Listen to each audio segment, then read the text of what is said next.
الاقوامی سازشیں اور اتحاد امت.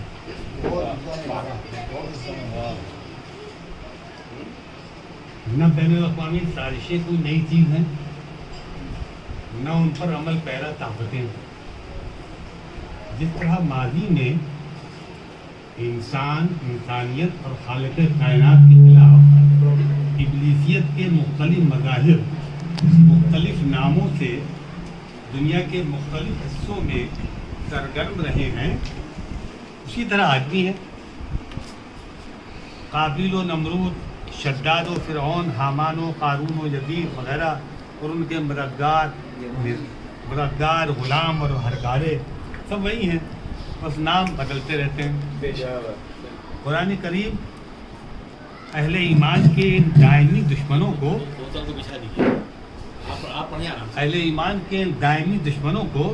قریب 1500 سال قبل الیہود والذین اشرکوا، پورے میدہ میں آیات نمبر 82 الیہود والذین اشرکوا کے زمروں میں تقسیم کر کے ان کی شناخت ہمارے لیے آسان بنا چکا ہے. ان قومی و بین الاقوامی دشمنان دین و انسانیت کا مسئلہ یہ ہے کہ وہ غرور عظمت کے شکار تو تھے ہی، اب وہ جنون عظمت ڈیلیوژن آف گرینڈیور کے شکار ہیں. انسانیت دشمنی ہو یا اسلام دشمنی، ایک ہی ابلیسی کیفیت کے دو نام یا ایک ہی تصویر کے دو رخ ہیں، کیونکہ دنیا میں ان کے باطل اقتدار کے استحکام کی راہ میں اسلام کے سوا اور کوئی رکاوٹ نہیں. ابھی حال ہی میں جب لکھا تھا تب حال تھا، اب تو 3-4 سال ہو گئے، 4 سال پرانا مضمون. 4 سال قبل سبرامنیم سوامی کا ایک ویڈیو سوشل میڈیا پر وائرل ہوا. انہوں نے جو کچھ کہا اس کا لباب یہ ہے کہ ابھی تک ذات پات اور بھاشا وغیرہ کے نام پر ملک کے ہندو منقسم اور مسلمان متحد تھے.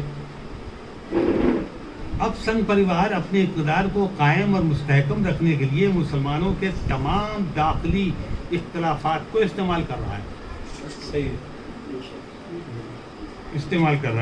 اس طرح وہ شیعوں اور سنی بریلویوں اور خانقاہیوں کے ایک مخصوص حلقے کو بی جے پی کا ہمنوا بنانے اور سنی اہل حدیث اور وہابیوں کو عالمی دہشت گردی کا حامی قرار دے کر الگ کرنے میں بخیال خود کامیاب ہیں،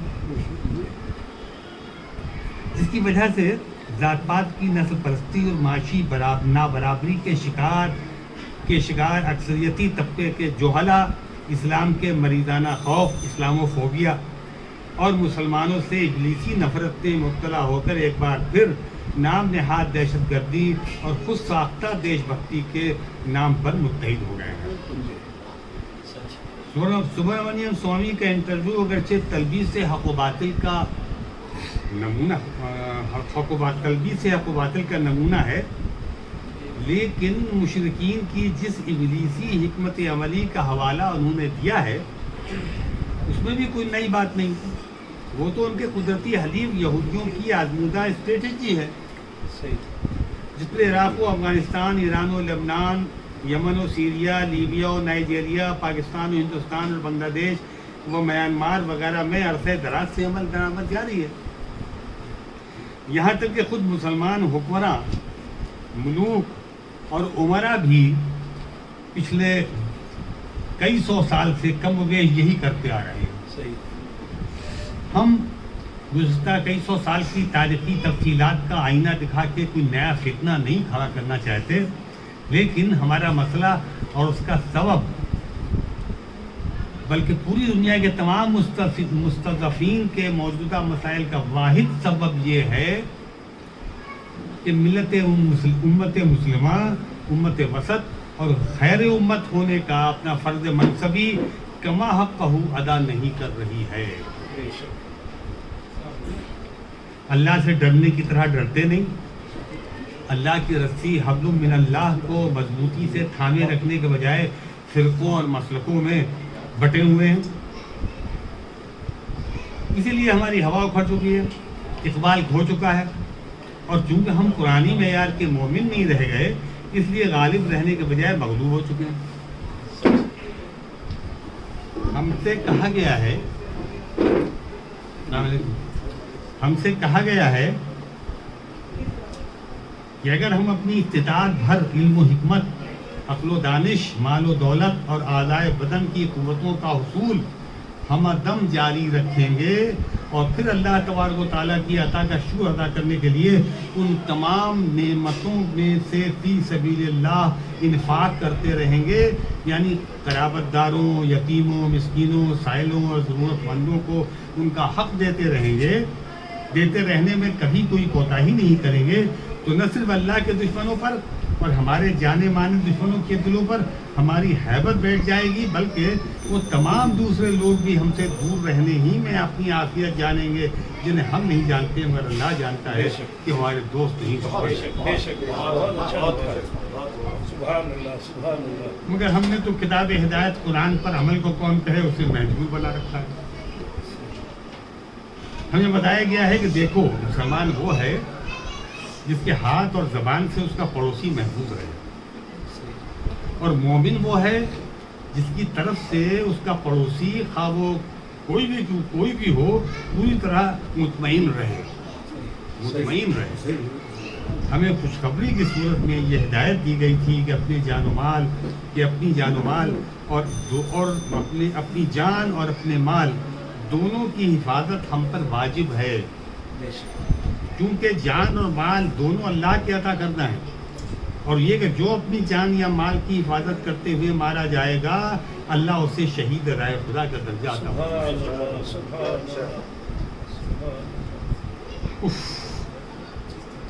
ایک پہچان اہل ایمان کی اور بتائی گئی ہے کہ وہ اشداء علی الکفار والرحماء بینہم کا مصداق ہوتے ہیں، اور ہم کیا ہیں؟ کیا بالکل ہی اس کے برخلاف نہیں؟ تو جب ہم وہ کچھ بھی نہیں کر رہے ہیں جو ہمیں کرنا چاہیے تھا اور کرتے رہنا چاہیے، تو پھر ہمیں ان شکایتوں کا حق ہی کیا ہے جو موجودہ حالات میں ہر دم ہماری زبان پر جاری رہتی ہے. عراق و سیریا، یمن و نائجیریا، کشمیر و میانمار اور بھارت و پاکستان میں بالعموم اور پچھلے 7-8 برسوں کے دوران بالخصوص جو کچھ ہمارے ساتھ ہو رہا ہے وہ ہمارے دائمی دشمنوں یہود و مشرکین کی سازشیں ہی صحیح، لیکن کون کہہ سکتا ہے کہ اس میں خود ہمارے اپنے ہاتھوں کی کمائی کا دخل نہیں؟ اس لیے کہ کوئی خارجی سازش اس وقت تک کامیاب نہیں ہو سکتی جب تک کہ داخلی کمزوریوں کا گھن نہ لگ چکا ہو. بے شک اگر زحمت نہ ہو تو دوہرا دیجیے یہ جملہ.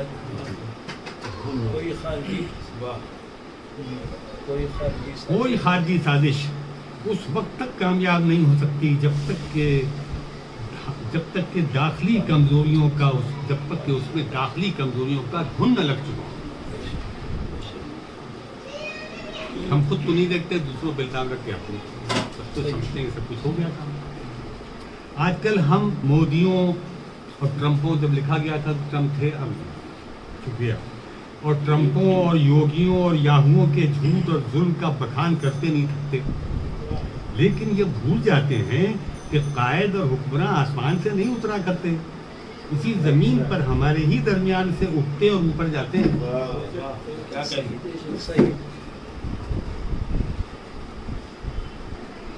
باقی پر کرے کیا؟ قرآن کی 5-6 آیات کا ترجمہ ہم نے صرف براہ راست نقل کیا ہے، حوالہ بعد میں دیا. اللہ اور اس کے رسول کی اطاعت کرو. اللہ تعالیٰ فرما رہا ہے کہ اللہ اور اس کے رسول کی اطاعت کرو اور آپس میں جھگڑو نہیں، ورنہ کمزور ہو جاؤ اور تمہاری ہوا اکھڑ جائے گی. اور مصیبت پر صبر کرو کہ اللہ تو صبر کرنے والوں ہی کے ساتھ ہے. اللہ کسی قوم کو دی ہوئی نعمتوں کو اس وقت تک نہیں بدلتا جب تک کہ وہ قوم خود اپنے طرز عمل کو نہیں بدل دیتی، یعنی شکر ادا کرنے کے بجائے کفران نعمت کرنے لگتی. اللہ کے نزدیک زمین پر چلنے پھرنے والی مخلوق میں بدترین وہ لوگ ہیں جنہوں نے حق کو ماننے سے انکار کر دیا ہے اور پھر کسی طرح وہ اسے قبول کرنے پر تیار نہیں ہے.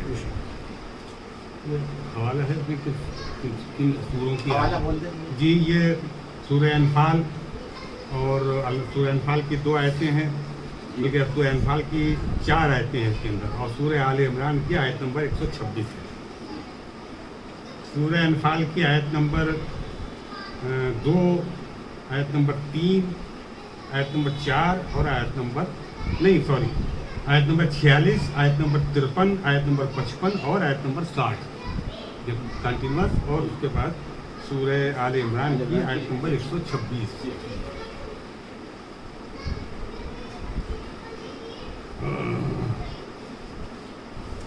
بس آخری پیراگراف ہم سماعت کروا لیں انشاءاللہ انہیں.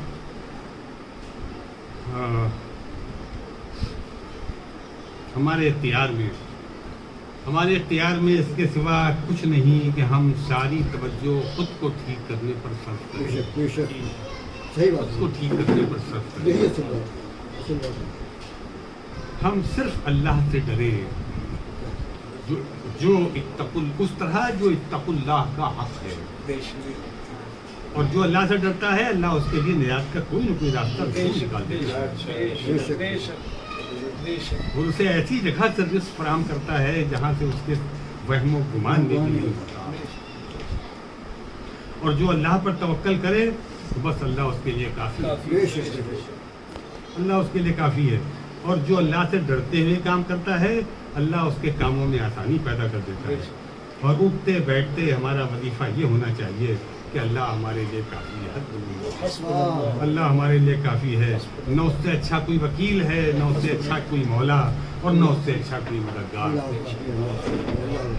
اور اللہ میرے لیے کافی ہے. حسبی اللہ، سورہ توبہ کی آخری آیت ہے. حسبی اللہ، اللہ میرے لیے کافی ہے، اس کے علاوہ کوئی لائق بندگی نہیں ہے. میں نے تو بس اسی پر توکل کر دیا ہے، کیونکہ بس وہی عرش عظیم کا پروردگار ہے. بس ہم مومن بننے اور اپنے اہل و عیال کو مومن بنانے اور جہنم کا ایندھن بننے سے بچانے کی کوشش کرتے رہیں کہ بلندی اور غلبہ تو بس مومن ہی کے لیے ہے. ہر طرح کے اختراق و انتشار سے بچتے ہوئے اپنی صفوں میں اتحاد قائم کریں اور جنت و جہنم میں بھیجنے کا اختیار صرف اللہ کے سپرد کر دیں، اور اسی کے پاس ہے. لہذا مسلمانوں کو کافر بنانے کا شیطانی کام جب لفظ بند کر دینا چاہیے. ہم صرف خیر امت ہونے کا فریضہ امر و نہیں ادا کرتے رہیں اور بس. سارے اختلافات کا حل اور حق و باطل کا فیصلہ آخرت میں ہونا ہے، اس کے پہلے نہیں. اللہ کا وعدہ یہی ہے، کم سے کم 6 آیتوں میں یہ بات کہی گئی. یہی ہے کہ وہ ہمیں آخرت میں دکھائے گا کہ دنیا میں کون صحیح تھا اور کون غلط.